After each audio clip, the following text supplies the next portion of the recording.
Swastiastu.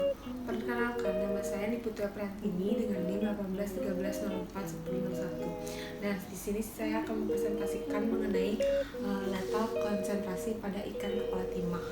Selanjutnya, pokok bahasan yang pertama yaitu tujuan dengan dasar teori, alat dan bahan, prosedur, kemudian ada hasil, ada pembahasan, ada simpulan, ada lampiran link video yang akan saya lampirkan di akhir presentasi ini.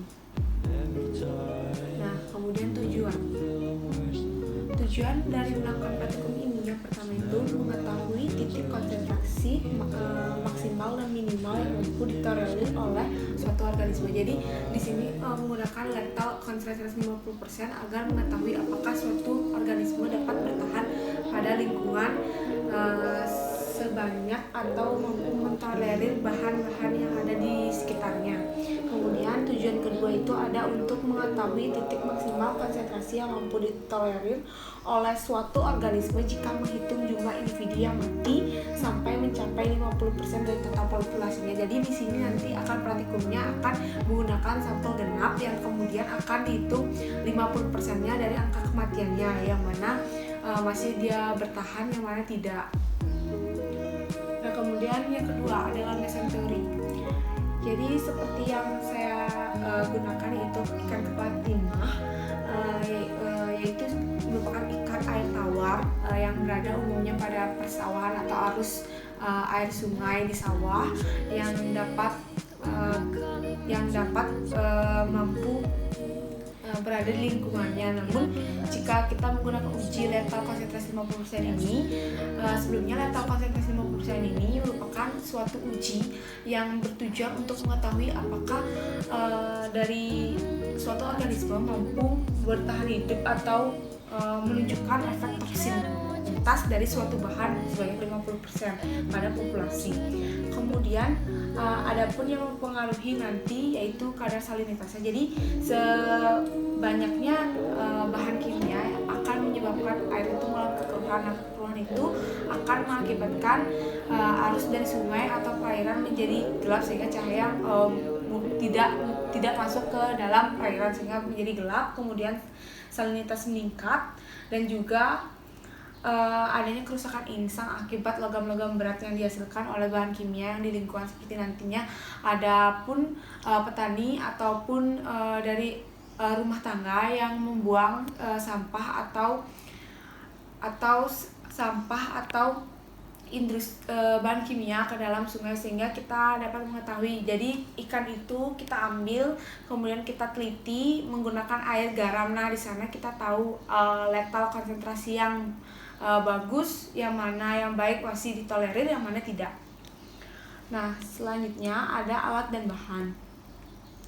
Alat dan bahan yang saya gunakan yang pertama itu ada ikan kepala timah atau Aploceus pancak sebanyak 12 ekor, kemudian air PDAM 200 ml dan 4 gelas bening, kemudian ada garam dapur yang kemudian ada 1 sendok garam dapur dengan ukuran 4,8 gram. Di sini semua akan rata dibagikan ke dalam gelas sebanyak 4,8 gram sesuai sendok takar serata. Kemudian untuk prosedurnya sendiri itu yang pertama istilah masing-masing gelas dengan air PDAM. Air PDAM ini sudah didiamkan semalaman sehingga ada kadar oksigen yang masuk sekitar 200-300 ml. Saya memakainya semua rata 200. Kemudian ada masukkan masing-masing 3 ekor. Nah, dari 12 ekor ini ada 4 gelas, jadi semuanya dimasukkan 3. Kemudian amati tingkah lakunya dan tambahkan secara bertahap setiap 1 menit 1 sendok teh 4,8. Lakukan penambahan garam sehingga sampai 50%. Jadi kita terus menambahkan garam ke dalam gelas-gelas tersebut setiap 1 menit sehingga kita tahu nanti misalnya ada 12 ekor, 6 ekornya sudah dalam keadaan mati, misalnya itu dinamakan letal konsentrasi. Jadi kita mengetahui pada sendok keberapa atau menit keberapa dia memang sudah mengalami 50% kematian. Jadi kita tahu kadar garamnya berapa yang kita tolerir. Kemudian itu amati tingkah laku ketika terjadi penambahan konsentrasi, ya seperti lendirnya pengeluaran sekret pengeluaran sekretnya urinnya, yaitu gerakan operculumnya yang merupakan penutup insang, kemudian aktif renang atau tidaknya. Jadi nanti kita lihat dia aktif berenang atau tidak sampai ikan ya. Terus buatlah tabel pengamatan. Kemudian ada hasil.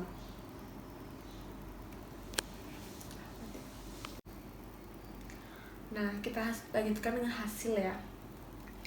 Jadi hasil yang pertama itu mengenai pengeluaran sekret. Jadi mungkin hasil-hasil yang saya dapatkan tuh berbeda-beda dengan teman-teman saya karena tergantung jenis ikan dan jenis perairan dari sawah lingkungan masing-masing. Kemudian untuk gelasnya kan saya menandainya menjadi gelas A, kelas B, kelas C, kelas D dengan masing-masing ikan 3 ekor. Kemudian pada menit pertama, kelas A, B, C, dan D belum mengeluarkan sekret. Menit kedua, kelas A sudah, kelas C sudah, kelas D sudah. Kemudian menit ketiga, kelas C dan kelas D kembali mengeluarkan sekret. Menit keempat, itu pengeluaran sekret ada di kelas A dan di kelas D. Menit kelima, kelas A, B, C, D. Dan menit keenam, kelas A, B, C, D juga mengeluarkan sekret ikannya. Nah, nilai pergerakan ikan. Jadi pergerakan ikan itu ada keterangannya. Yang pertama itu ada kurang aktif. Kalau angka 1 itu kurang aktif. Yang kedua itu normal. Yang ketiga itu agresif atau sangat aktif. Jadi pada menit pertama sampai menit ke-6 didapatkan bahwa menit pertama itu semua gelas itu dalam keadaan normal. Jadi pergerakan operculum atau pergerakan mereka tuh masih normal-normal saja. Kemudian pada menit kedua dan ketiga semua ikan dalam gelas tersebut gerakannya sangat agresif. Yang kemudian menit keempat itu mulai melamban atau kurang aktif. Menit kelima gelas A dan gelas C saja yang melamban, yang lainnya yang tanda strip itu merupakan kematian atau tidak ada pergerakan ikan. Selanjutnya ada gejala pendarahan atau blending. Di sana ada operculum atau dari ikannya sendiri mengalami pendarahan pada saat praktikum. Nah, pada praktikum saya tidak menemukan blending atau namanya gejala pendarahan pada ikan. Kemudian ada frekuensi operculum. Jadi frekuensi operculum ini saya meneliti salah satu ikan saja di sini dari kelas A, B, C, dan D. Ternyata pergerakan operculumnya berbeda-beda. Frekuensi operculumnya berbeda dari menit pertama. Semua operculum dari gelas tuh besar-besar nilainya daripada menit-menit yang selanjutnya. Pada menit pertama gelas A itu 115, kemudian menit kedua 130, menit pertama gelas A itu 115, menit pertama gelas B itu 130, menit pertama dari gelas C itu 116, kemudian menit pertama gelas D itu 110, kemudian pada menit kelima mengalami penurunan yang sangat drastis. Pada gelas A itu 69, pada gelas B itu 80, gelas C itu 85, dan gelas D itu mengalami kematian. Dari gelas D itu mengalami kematian, kemudian pada menit ke-6 semuanya mengalami kematian. Nah, kemudian kekeruhan air. Kekeruhan air itu seperti saat mengetahui tingkat kekeruhan kita pas memberi garam pada praktikum. Nah, di sini ada kriterianya. Yang pertama itu 0 itu jernih, 1 itu agak keruh, 2 itu keruh, 3 itu sangat keruh. Jadi pada menit pertama itu pastinya agak keruh karena sudah baru pertama saja kelihatan gelap. Kemudian pada sampai ke menit ke-6 pastinya sangat keruh karena ada penambahan banyak sekali garam. Nah, persentase hidup kematian. Dari menit pertama sampai menit ketiga itu 0% semua gelas. Namun dari menit keempat sudah menunjukkan 50% kematian daripada gelas C dan D. Kemudian menit kelima baru 50% pada gelas A dan B, dan C dan D itu 80%. Artinya tuh ikan dalam keadaan yang sudah hampir mau mati. Atau dalam jumlah gelas itu ada 2 yang mati, 1 yang belum, ada 2 yang masih hidup, ada yang 1 yang belum. Dari sana kita lihat. Jadi menit ke-6 itu keseluruhan ikan mati. Saya menggambarkan itu dalam bentuk diagram dan terlihat pada yang tadi menit ke-4 itu ada yang 50%. 50% itu dari kelas C dan D. Kemudian dari kelas A, B baru 50%, baru CD-nya itu 80%. Kemudian untuk keseluruhan dari menit ke-6 itu 100%. Pembahasan. Jadi dalam pemberian mili air dan juga gram dari garam. Jadi saya menyimpulkan dengan PPT. Jadi satuan dari salinitas. Untuk mengukur salinitasnya berapa persen PPT dari air. Kemudian itu saya menghitungnya dengan cara misalnya pada pengamatan mengenai hasil praktikum telah didapatkan data untuk letal konsentrasi ikan 50% kematian ikan titik maksimum berada di menit keempat.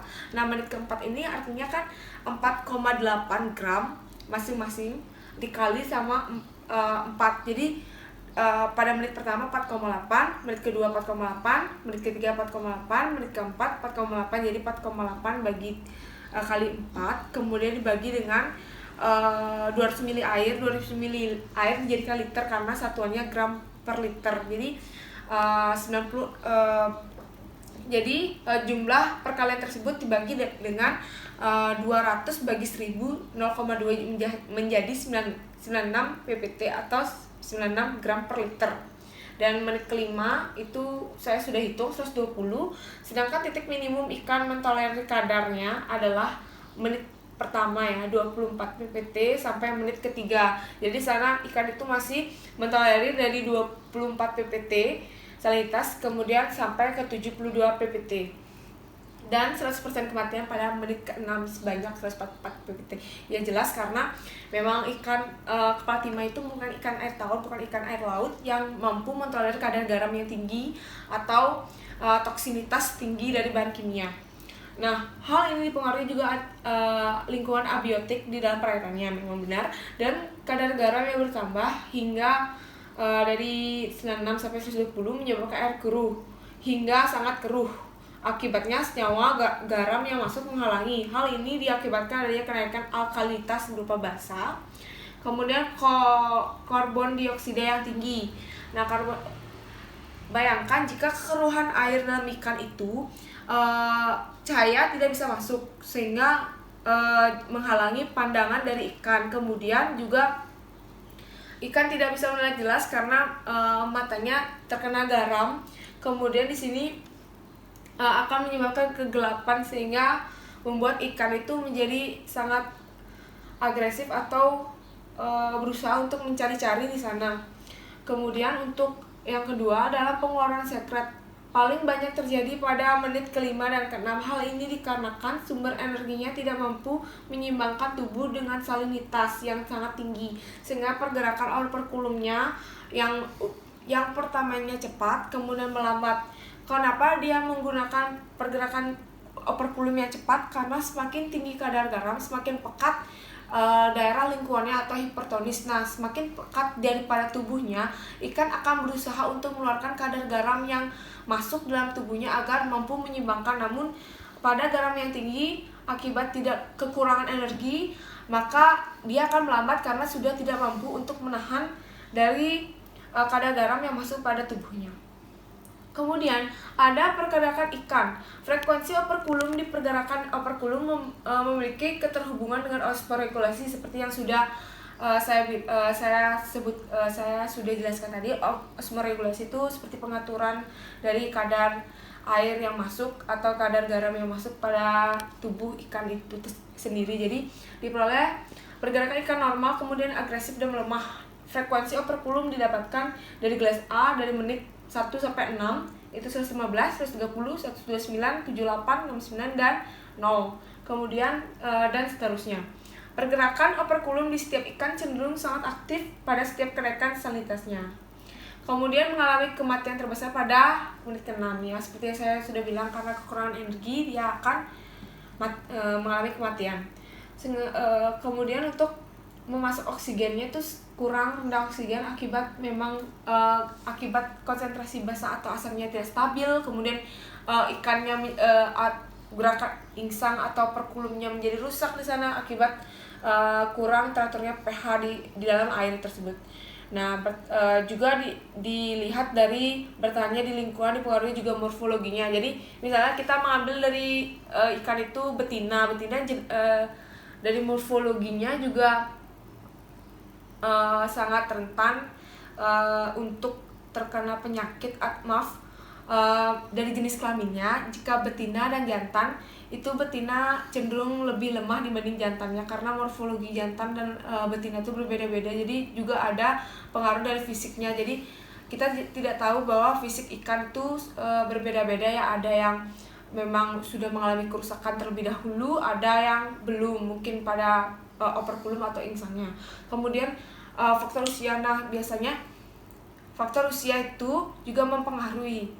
Jadi jika dia masih muda itu organ atau organel dalam tubuhnya itu masih bagus sehingga mampu mentolerir. Jika usianya sudah mulai menua atau lebih tua dibandingkan yang muda itu, mungkin sudah tidak mampu menahan toleransi dari kadar garam atau kadar bahan kimia yang ada di dalam lingkungan. Kemudian ada luas spektrum dari lingkungannya. Jadi jika arusnya semakin deras, maka lingkungan itu harusnya semakin luas. Jika semakin luas itu semakin banyak bahan-bahan yang ada, seperti itu. Kemudian selanjutnya simpulan. Jadi simpulan yang saya dapat yaitu titik konsentrasi minimal yang dapat ditoleransi oleh kadar garamnya yaitu sebanyak 4,8 gram yang sudah diuji cobakan, yaitu adalah 4,24 sampai di menit ketiga itu 14,4 gram atau 72 ppt. Pembuktian 0%, kematian terjadi pada semua gelas di menit ke-6. Kemudian jika dihitung berdasarkan kematian populasi 50%, dapat dihitung dari mulai menit ke-4, kemudian diikuti dengan menit ke-5, dan semua kematian pada menit ke-6. Jadi sekian dari presentasi saya. Mohon maaf jika terjadi kesalahan. Saya tutup dengan Paramasanti. Om Santi Santi Santi Om.